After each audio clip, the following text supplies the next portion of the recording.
होली है कल।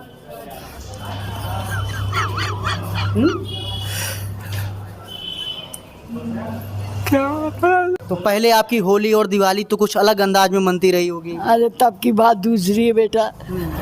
तब संयुक्त परिवार था, परिवार ही नहीं है, अकेले बचे।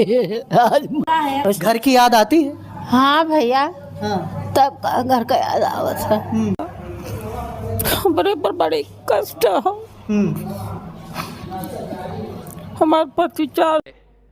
क्या इनके लिए कोई कानून है कि जिन माँ बाप ने अपने बच्चों को पाल पोस कर बड़ा किया है, जब वो बूढ़े हो गए, बच्चे की शादी हो गई तो बहू को माँ बाप पसंद नहीं आ रहे, अपने सास ससुर पसंद नहीं आ रहे, बेटा अपने माँ बाप को बोझ समझ रहा है और एक दिन दोनों बेटा बहू अपने बूढ़े माँ बाप को उठाते हैं, ले जाते हैं और जिस तरह घर का कचरा उठाकर हम बाहर फेंक देते हैं, तो हम उन्हें ओल्ड एज होम में ले जाकर छोड़ दे रहे हैं। मैं तमाम सदस्यों से हाथ जोड़कर विनती करना चाहूंगा। कहाँ रहने वाले हैं? बहुत सिद्धार्थ नगर। सिद्धार्थ नगर। हाँ घर की याद आती है। भैया और बहु बेटों की। याद तो ही देख रहा, क्योंकि औलाद है, हाँ। तन से पैदा हुए हैं, इसलिए याद तो अबे करेगा कुछ ना कुछ। होली है कल।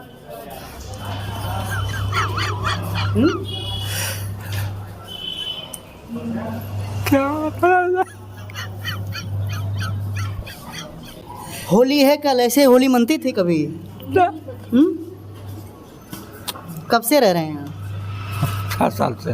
6 साल से। हाँ, 6 साल के पहले की होली और ये मनाया जाता है ठीक बढ़िया से, बढ़िया था। दोस्तों के साथ, दोस्तों के साथ, परिवार के साथ, घर में सभी रहते थे। घर आते थे, लेकिन हम दिल टूट गया हो। क्या नाम है बेटे का? नरेश, महेश, सुरेश। हाँ, 2 लड़के हैं? 3 लड़के। 3 लड़के हैं। हाँ। सबकी शादी हो गई? सबकी शादी वो सब अपने पे। हाँ, सभी लोग खुश हैं? सब खुश हैं अपना। माँ बाप। तो पहले आपकी होली और दिवाली तो कुछ अलग अंदाज में मनती रही होगी। अरे तब की बात दूसरी है बेटा। तब संयुक्त परिवार था, परिवार ही नहीं है, अकेले बचे। आज मरे कल। नदी आता है। घर की याद आती है। हाँ भैया, हाँ। तब का घर का याद आवत है। का करी भैया, बेबस है, मार मार के सब जने ढकेल दिए, निकाल दिए। कहाँ है अपना खर्चा देखे कि तोहार खर्चा देखे? हमारे शुगर का बीमारी, हार्ट का बीमारी बा, तब का दवाइयाँ नहीं देते रहे भैया के जने। तब बेटा हमारे पर बड़े कष्ट है। हमारे पति 4 साल बाद खत्म भय, पागल हो गया। हम कुछ करे नहीं, तो उठे बहू आई है, का कुछ बड़ा नहीं, घर दुआर पर गिर बाहर आ गया, हमें अपमान करके निकाल दी। अब रोइए नहीं। आगे कि सबका माता जी रो। मैं मंत्री जी आपसे हाथ जोड़कर विनती करना चाहूंगा। हम एक ऐसे समाज के अंदर रहते हैं जहां एक नई संस्कृति को हम देख रहे हैं कि हमारे बूढ़े माँ बाप जिन्होंने हमें पाल पोस कर बड़ा किया है, जब वो बूढ़े हो जा रहे हैं तो इस देश के अंदर बहुत सारे ओल्ड एज होम्स खोले जा रहे हैं, वृद्ध आश्रम खोले जा रहे हैं। क्या इनके लिए कोई कानून है कि जिन माँ बाप ने अपने बच्चों को पाल पोस कर बड़ा किया है, जब वो बूढ़े हो गए, बच्चे की शादी हो गई तो बहू को माँ बाप पसंद नहीं आ रहे, अपने सास ससुर पसंद नहीं आ रहे, बेटा अपने माँ बाप को बोझ समझ रहा है और एक दिन दोनों बेटा बहू अपने बूढ़े माँ बाप को उठाते हैं, ले जाते हैं और जिस तरह घर का कचरा उठाकर हम बाहर फेंक देते हैं, तो हम उन्हें ओल्ड एज होम में ले जाकर छोड़ दे रहे हैं।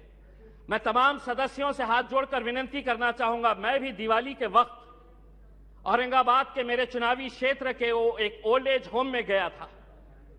मंत्री जी, हैरानी हुई वहां पर देखकर कि एक रिटायर्ड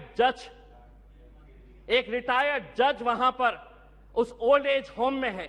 मुझे यकीन नहीं हुआ जब मैंने उसका नाम सुना कि उसके बेटे, इतना बड़ा घर है, ऐसा नहीं है कि बहुत गरीब है कि आप मां बाप को पाल नहीं सकते हैं, लेकिन एक रिटायर्ड जज भी उस ओल्ड एज होम में जब हमने देखे तो तब समझ में आया कि ये समाज कहां जा रहा है करके। तो ऐसे लोगों के लिए क्या कानून होना चाहिए? फैमिली कोर्ट के जरिए पति पत्नियों का विवाद तो जो है ये जिंदगी भर चलता रहेगा, इन्हें भी इंसाफ मिलना चाहिए, लेकिन वो बूढ़े माँ बाप कहां जाएंगे?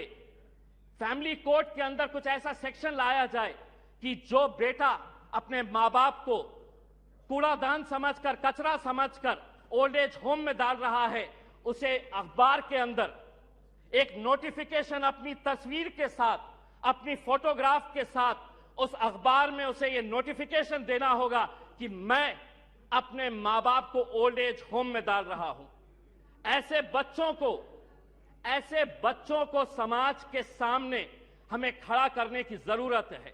लाइए कानून, वरना वो बूढ़े माँ बाप जो रोकने के अलावा कुछ नहीं कर सकते हैं, क्योंकि कोई कानून नहीं है। उनका कसूर सिर्फ इतना है कि उन्होंने अपने बच्चों को पाला, पोसा, बड़ा किया। पूना में किसी ओल्ड एज होम के अंदर जाइए, ज्यादातर वो परिवार के बूढ़े माँ बाप मिलेंगे कि जिनके बच्चे इंजीनियर हो गए।